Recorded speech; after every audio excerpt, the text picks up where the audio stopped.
के delta plus के कहर के बीच पीएम मोदी की बड़ी बैठक, वैक्सीनेशन प्रोग्राम का दिखा रिपोर्ट कार्ड। पीएम के साथ बैठक में नीति आयोग के सदस्य डॉक्टर वीके पॉल भी मौजूद रहे। पीएमओ अधिकारी भी शामिल हुए। टीकाकरण की रफ्तार पर पीएम मोदी ने जताई है संतुष्टि, कहा कोरोना टेस्टिंग की रफ्तार में ना हो कमी। मीटिंग में अधिकारियों ने वैक्सीनेशन पर पीएम को दी जानकारी, कहा पिछले 6 दिनों में 3 करोड़ 77 लाख लोगों ने टीका लगवाया। वैक्सीनेशन के उत्पादन को लेकर भी पीएम के साथ हुई चर्चा। अगले महीने से टीका उत्पादन में भारी बढ़ोतरी का रखा है खाका। डेल्टा प्लस के खतरे को देखते हुए सीएम योगी का सख्त निर्देश, कहा दूसरे राज्यों में यूपी आने वालों का आरटी-पीसीआर के साथ जीनोम सीक्वेंसिंग टेस्ट भी कराया जाए। देश में अब तक देश के 12 राज्यों में डेल्टा प्लस वेरिएंट ने पसारा है पैर, केंद्र ने किया अलर्ट। कर्नाटक में डेल्टा प्लस वेरिएंट का खतरा, स्वास्थ्य मंत्रालय ने अलर्ट जारी किया। फरीदाबाद में डेल्टा प्लस में पहली मौत हुई, हरियाणा सरकार ने 9% जीनोम सिक्योरिंग के साथ आदेश दिए। दिल्ली में ऑक्सीजन मामले में हरियाणा के स्वास्थ्य मंत्री ने केजरीवाल को घेरा, बोले दिल्ली के सीएम और उनके साथियों के खिलाफ मर्डर का केस हो।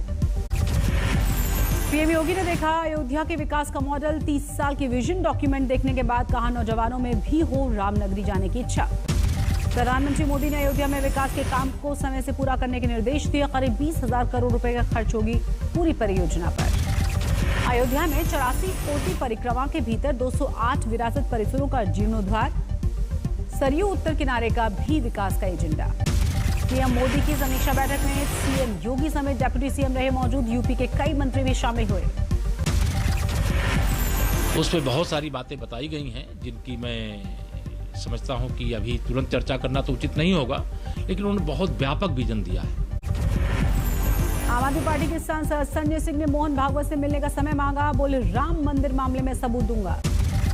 5 राज्यों में अगले साल होने वाले विधानसभा चुनावों को लेकर जेपी नड्डा की बैठक। दिल्ली में बीजेपी मुख्यालय में महासचिवों के साथ बनाई रणनीति। अनिल देशमुख के खिलाफ ईडी ने जारी किया है नया समन, अगले हफ्ते पूछताछ के लिए बुलाया। एनसीपी नेता अनिल देशमुख की बड़ी मुश्किलें, पीए कुंदन शिंदे और पीएस संजीव पलांडे को कोर्ट ने 1 जुलाई तक ईडी की हिरासत में भेजा। चीन से तनाव के बीच ले जाएंगे राजनाथ सिंह, पूर्वी लद्दाख में सुरक्षा का जायजा लेंगे। देश के कई राज्यों में 3 कृषि कानूनों के खिलाफ प्रदर्शन, आंदोलन के 7 महीने पूरे होने पर दिल्ली गाजीपुर बॉर्डर पर जमे हैं किसान। भारतीय किसान यूनियन के नेता का बड़ा ऐलान, बिजनौर से मेरठ होते हुए गाजीपुर बॉर्डर तक 24 जुलाई को निकालेंगे दूसरी यात्रा। कृषि मंत्री नरेंद्र तोमर ने किसानों से आंदोलन खत्म करने की अपील की, कहा सरकार बातचीत के लिए तैयार। किसान आंदोलन पर राहुल गांधी का ट्वीट, लिखा हम सत्याग्रही अन्नदाता के साथ। पंजाब के बरनाला में किसानों का लगातार प्रदर्शन जारी, 1 अक्टूबर से जारी है प्रदर्शन। दिल्ली में बीते 24 घंटे में कोरोना के 85 नए केस, 9 मरीजों की मौत। एमपी में अब रविवार को नहीं लगेगा लॉकडाउन, शिवराज सरकार ने तत्काल प्रभाव से कर्फ्यू हटाने का फैसला लिया।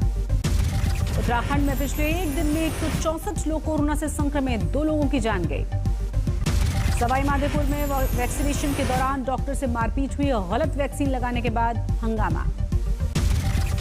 दिल्ली में यमुना के किनारे चिल्ला खादर में अन्नपूर्णा ट्रस्ट की शानदार पहल, ज्ञान शक्ति स्कूल में बच्चों को बांटे गए इम्यूनिटी बूस्टर किट।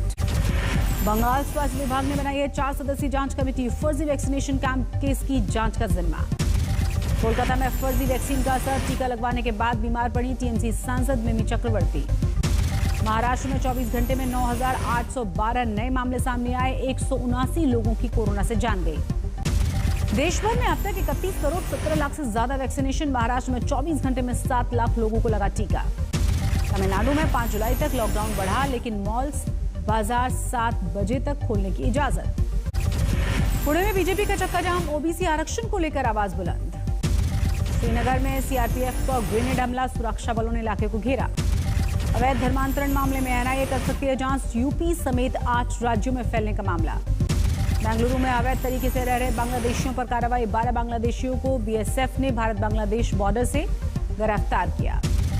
अंतर्राष्ट्रीय नशा निषेध दिवस पर बोले पीएम मोदी, अंधकार और तबाही लाता है नशा। मुरादाबाद में जिला पंचायत अध्यक्ष पद के लिए समाजवादी पार्टी का उम्मीदवार नहीं भर सका पर्चा, प्रशासन पर लगाया उत्पीड़न का आरोप। मऊ में जिला पंचायत अध्यक्ष पर बीजेपी का कब्जा, किसी और के नामांकन नहीं करने पर निर्विरोध जीत। हापुड़ में जिला पंचायत अध्यक्ष पद के नामांकन के दौरान सोशल डिस्टेंसिंग की उड़ी धज्जियां, बीजेपी और एसपी के कार्यकर्ताओं ने अनदेखी की। आगरा में जिला पंचायत अध्यक्ष पद पर बीजेपी उम्मीदवार मंजू भदौरिया की जीत हुई, किसी दूसरी पार्टियों के उम्मीदवारों से ने पर्चा ही नहीं भरा था। बहराइच में जिला पंचायत अध्यक्ष के लिए 2 प्रत्याशियों ने भरा नामांकन। बीजेपी की तरफ से मंजू सिंह ने भरा पर्चा।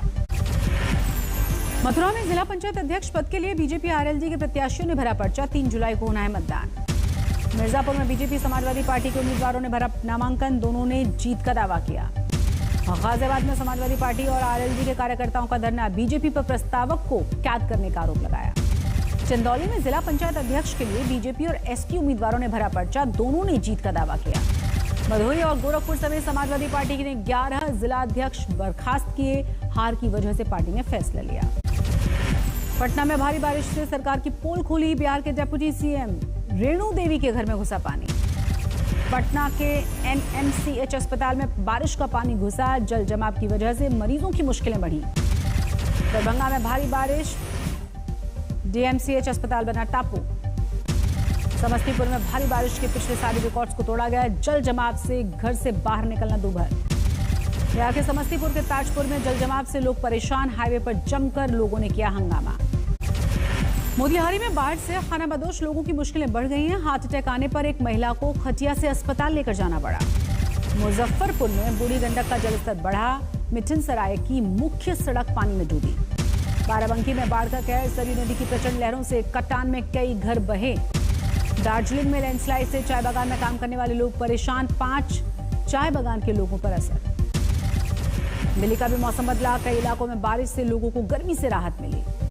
दिल्ली में डार्कनेस पर ड्रग तस्करों की गिरोह का भांडाफोड़। एनसीबी ने 8 लोगों को गिरफ्तार किया। बिहार के सहरसा में चोर की पीट कर हत्या। मृतक के परिवार वालों ने लाश के साथ साथ दोषियों की गिरफ्तारी की मांग की। देहरादून में अंतर्राष्ट्रीय साइबर ठगी का खुलासा। एसटीएफ ने 2 लोगों को हिरासत में लिया। बांकुरा में फर्जी आधार कार्ड बनाने वाले गैंग का भांडाफोड़। एक शख्स की गिरफ्तारी। जामताड़ा में बकरी चोरी करने के आरोप में 3 युवकों को लोगों ने पीटा। बाइक से भागते समय पेट्रोल खत्म होने की वजह से पकड़े गए। दिल्ली पुलिस क्राइम ब्रांच ने 2 लोगों को गिरफ्तार किया। 2 करोड़ की फिरौती मांगने के आरोप। मुंबई में अभिनेता करण मेहरा के खिलाफ पत्नी ने दर्ज कराई है शिकायत। मारपीट का आरोप। भीलवाड़ा के पटेल नगर में ट्रक चालक की हत्या। आरोपियों की तलाश में जुटी है पुलिस। उत्तराखंड के विकासनगर में सहसपुर पुलिस ने अंतर्राज्यीय नशा तस्कर गिरोह का भांडाफोड़ किया। 75 लाख की हेरोइन बरामद। बिहार के सहरसा में चोरी के टेम्पो और हथियार के साथ 3 की गिरफ्तारी। सभी को भेजा गया जेल। कराची में आतंकी हाफिज के घर के बाहर हुए धमाके में 3 की गिरफ्तारी। मास्टरमाइंड की हुई शिनाख्त। ब्राजील में बाढ़ से परेशान हुए लोग। 4,50,000 से ज्यादा लोग प्रभावित हुए। विश्व स्वास्थ्य संगठन ने माना कोरोना का डेल्टा वेरिएंट सबसे ज्यादा संक्रमण फैलाने वाला वेरिएंट है। अब तक 85 देशों में मामले सामने आ चुके हैं। दुनिया में कोरोना के मामले 18 करोड़ 12 लाख के पार पहुंचे। अब तक 39 लाख से 27,000 से ज्यादा लोगों की जा चुकी है जान। ऑस्ट्रेलिया शहर सिडनी में लगा 2 हफ्तों का लॉकडाउन। कोरोना के बढ़ते मामलों के बाद लिया गया है फैसला। जस्टिन ट्रूडो ने पोप फ्रांसिस से कनाडाई लोगों से माफी मांगने की मांग की। कनाडा में स्कूलों में लगातार मिल रही कब्र पर पोप फ्रांसिस ने बयान दिया था। अर्जेंटीना की राजधानी ब्यूनस आयर्स में दी गई पाबंदियों में छूट। कोरोना के मामले घटने के बाद लिया गया फैसला। फिलीपींस के पूर्व राष्ट्रपति बेनिग्नो तृतीय का अंतिम संस्कार हुआ। चीन के सामने नहीं झुकने के लिए जाने जाते थे पूर्व राष्ट्रपति। वर्चुअल तरीके से हुआ एमी अवार्ड्स का ऐलान। मॉरिस बेनार्ड को मिला है लीड एक्टर का अवार्ड।